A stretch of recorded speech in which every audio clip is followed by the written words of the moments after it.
Hi everyone. My name is Gianna Moody, but I go by G. I've been called G since I was a little kid. So, all about me. Well, I did not have the best childhood.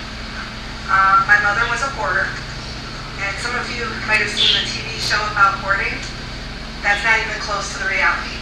The reality for my life, at least, was much worse. My mom hoarded animals as well as stuff.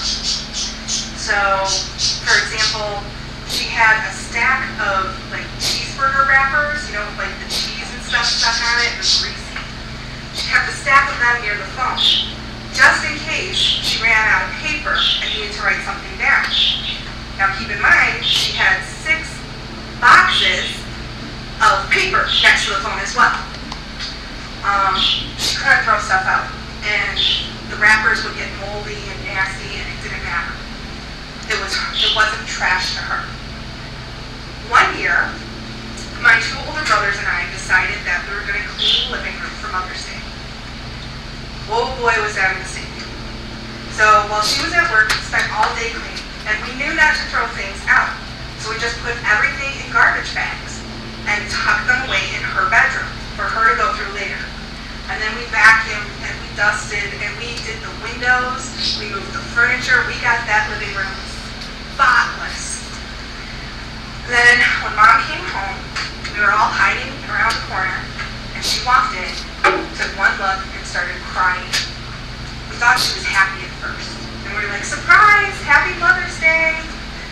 And then she started screaming and shaking, and the words that stick with me the most is she kept repeating over and over, it feels like my children raised me. Yeah, pretty weird. So that explains some of my quirks, gives you a better viewpoint of why I'm crazy like I am. I accept it and we move on. No one was ever allowed to come over, could never have friends over. I grew up knowing that if anyone came into the house, Child Protective Services would be involved and would be taken away. It was the biggest fear any of us had. Looking back, it probably wouldn't have been such a bad thing to happen. But when you're a kid, you're more afraid of the unknown than of what you're going through. Let's see. Now I'm happy to know I got into sign language. It is actually one of my first languages. I learned how to sign and how to speak English at the same time. And the reason that is my cousin was deaf.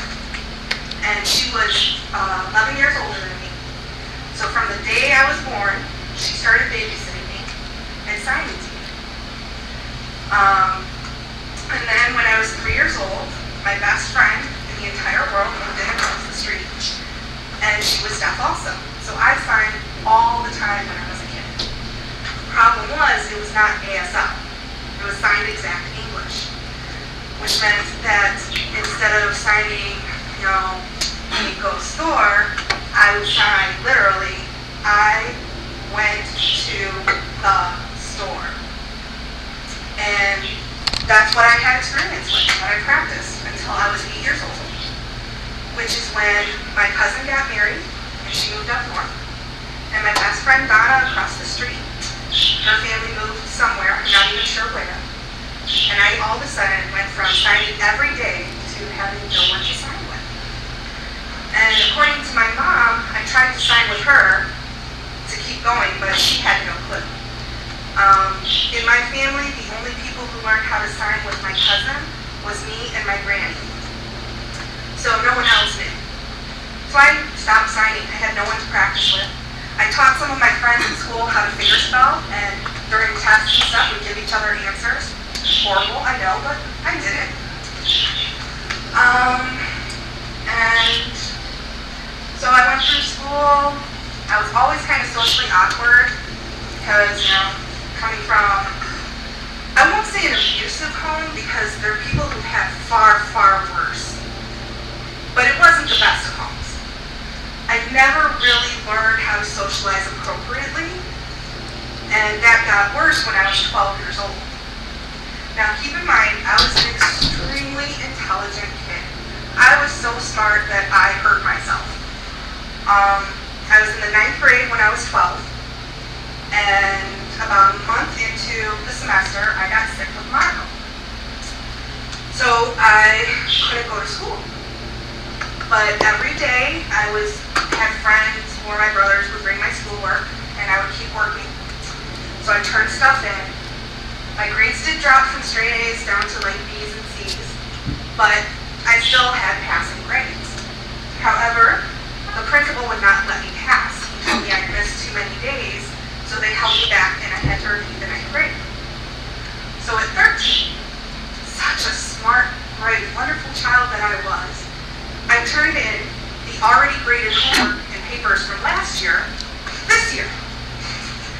And this went on for about a month, and I started getting detentions for being insubordinate and disrespectful and not doing my work. So I started skipping classes. And by the time 2 months of the school year had gone by, I just wasn't going to school. My mom worked constantly. She was the only income our family had. So she was never there, so there was really nothing she could do. She thought my father was there taking care of us, but what she did not know was that about 10 minutes after she left for work, my dad took off. I have no idea to this day where he went. And he would come home about maybe 20 minutes before she was supposed to get home. So basically my brothers raised me.